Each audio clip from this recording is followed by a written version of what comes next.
This phone issue is getting out of hand. Nobody knows what to believe because you keep refusing, as I've said previously, to do proper public relations. So Nolan Wells' phone still hasn't had the joint forensic examination his family's attorneys say they agreed to nearly a month ago.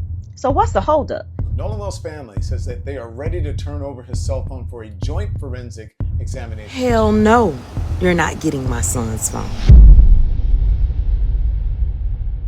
What began as a local tragedy has exploded into a high-stake national legal battle. Right now, a bitter standoff is unfolding over the single most critical piece of evidence left behind, Nolan's phone. With intense public scrutiny mounting, the investigation has officially reached a boiling point. The tension peaked when the Jackson County District Attorney's Office issued a sudden, strict 48-hour ultimatum, demanding that Nolan's family immediately surrenders his phone to the local police. The DA argued that the evidence is legally required to move the case to a grand jury, claiming the investigation was hitting a standstill. But the Wells family, backed by civil rights attorney Ben Crump, fiercely pushed back. They rejected the ultimatum, calling it a break in good faith. The family reveals that back on July 15th, both sides had already agreed to a joint forensic examination. Why the sudden rush now? I want to say what I really feel deep in my soul that Nolan Wells' mama wants to say, but can't because she has to have emotional intelligence. Hell no, you're not getting my son's phone. We're going to do it the way that we initially said we're going to do it, or you're not going to do it at all. I'm going to make sure that it's done because I'm going to find out what's in my son's phone. You're not getting the last piece of my son. You're not getting the last thing that holds possibly answers to what happens to him. No, you're not getting that. So either we're going to do it together or you're not going to do it. You done lost your rabbit ass mind if you think you're getting my baby's phone.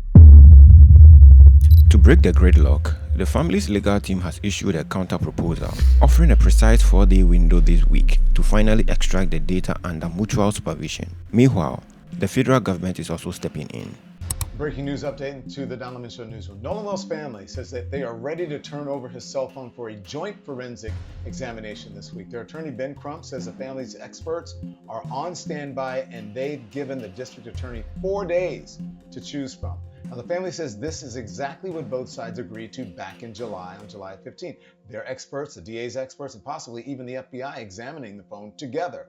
And that matters because there's been a lot of back and forth over whether the family was cooperating.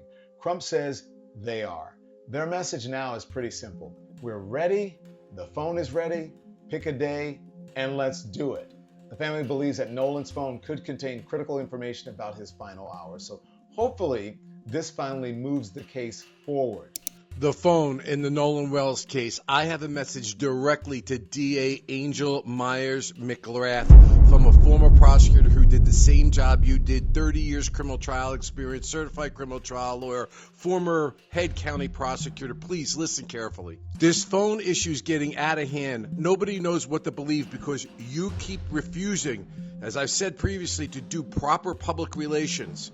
Now, supposedly, there's a letter out there that says you agreed in July to have the phone examined with the experts from the family at a specific location and in a specific way, and that they are ready, willing, and able, and gave 4 dates this week where they would be willing to surrender that phone for examination. Now, I've been involved in things like this, so I don't know what's been said or hasn't been said, but I'll say this. The only story that we're listening to is that from Nolan Wells' family. And when they send you a letter and you don't respond and correct that letter, then we can only presume rightly that what's in that letter is correct. So the question becomes, if you had an agreement in July, why is it not being honored? There are accounts that you have demanded that the phone just be turned over in violation of that agreement. And that is not a good thing, not a good look. I can tell you from the commentary on the posts that I've had that your constituency out there in Mississippi does not trust law enforcement and does not trust this investigation. Your continued failure to update the community on any misinformation, if there is misinformation, or say, for example, if this agreement is not what the agreement was, then you need to get out there and you need to let the public know. Now, stop with this thing that you don't compromise investigations about speaking about them. I've addressed this before. before. You are not compromising an investigation by correcting the record. You are making sure the public has an understanding, so we can only presume what's been written by Mr. Crump and his team is accurate. That phone is vital to any grand jury presentation. If you don't get that phone and you don't download it, then you are going to look like a bum no matter what it is that you do, and nobody will ever trust the investigation. To be honest with you, I wouldn't trust it either. That phone is vital. There is allegations that there's destruction of evidence that's on that phone, and we need to see what's on it and what's not on it. And for the rest of the folks that are out there, understand, they're not going to be going through the phone picture by picture, page by page. This is downloaded into a computer program called Celebrate, and from there, there's extractions that are done, mirroring of the phone, and then both sides can be confident they have all of the information. There's nothing wrong with that. Now, DA, I can hear you say, well, we're going to be setting a precedent that everybody thinks that they have a right to have their people there when they examine the phone. Well, you know what? I don't know, and I don't care. If you agree to that in this particular situation, we'll look at it like a one-off, but the community, me, everyone out there, and certainly the victim's family need to know it's been done in the right way. So get off your ass and get that phone examined one way or the other. For Nolan's family, the hesitation isn't about hiding anything, it's about protecting the truth. Nolan's mother revealed she tracked the phone's location to one of the individuals on the boat that night he died. Because of this, the family deeply fears that vital evidence may have already been deleted or altered. They refuse to blindly hand the device over to local authorities. Instead, they want strict chain of custody protocols, demanding that external digital experts and FBI are in the room together to witness the data extraction firsthand. So Nolan Wells' phone still hasn't had the joint forensic examination his family's attorneys say they agreed to nearly a month ago. So what's the holdup? Because this isn't just about getting into a phone. I think people are asking the wrong questions. It's about who examines it, how they examine it, and preserving the integrity of whatever evidence that they recover. Nolan's family has his physical phone. Their attorneys say they reached an agreement with prosecutors for a joint forensic examination, but according to the family's attorneys, that still hasn't happened. Now listen, when I say forensically examine, I don't mean that somebody unlocks the phone, picks it up, and starts scrolling. That's not what I mean. A forensic examination is specifically designed to extract and preserve available data, but also documenting how the evidence was handled and how it was recovered. So that brings us to this concept that we call chain of custody, right? Think of chain of custody as a paper trail for the evidence. Who had it?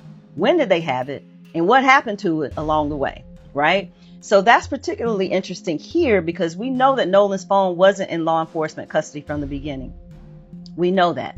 We know that it was in somebody else's possession before it was eventually returned to the family. That does not necessarily mean that anybody did anything improper. But if this phone eventually becomes evidence in a criminal case, its history most certainly will matter. And to me, that helps explain why the family's attorneys want their experts involved in the forensic examination. It doesn't mean, y'all, that law enforcement couldn't properly examine the phone themselves. But what it does mean that the family wants a joint process. I get that. So now remember, a physical phone is a source of digital evidence. It's not the only source because I told y'all in a prior legal brief that depending on what investigators are looking for and the legal process with that, relevant information could potentially exist in a number of places. So I don't want y'all to make this leap. Don't say that the phone hasn't had because they haven't had the forensic examination, investigators have no digital evidence. We just don't know that. And investigators don't necessarily have to wait for an arrest or criminal charges to seek digital evidence through the appropriate legal process. So the real question isn't simply why hasn't someone searched Nolan's phone? It's how will it be forensically examined and who will participate? Because listen, getting into the phone isn't the goal. Recovering reliable evidence is. The FBI has officially joined the case, helping analyze current digital data and launching a federal probe into interstate death threats, targeting Nolan's mother and local officials. But the civil rights leaders want more. They are formally petitioning the DOJ for a complete federal takeover of the entire death investigation. That's all for now. Let me know your thoughts. Also, watch how Poetic Flacco's greed sabotaged his career. Click the video on the screen.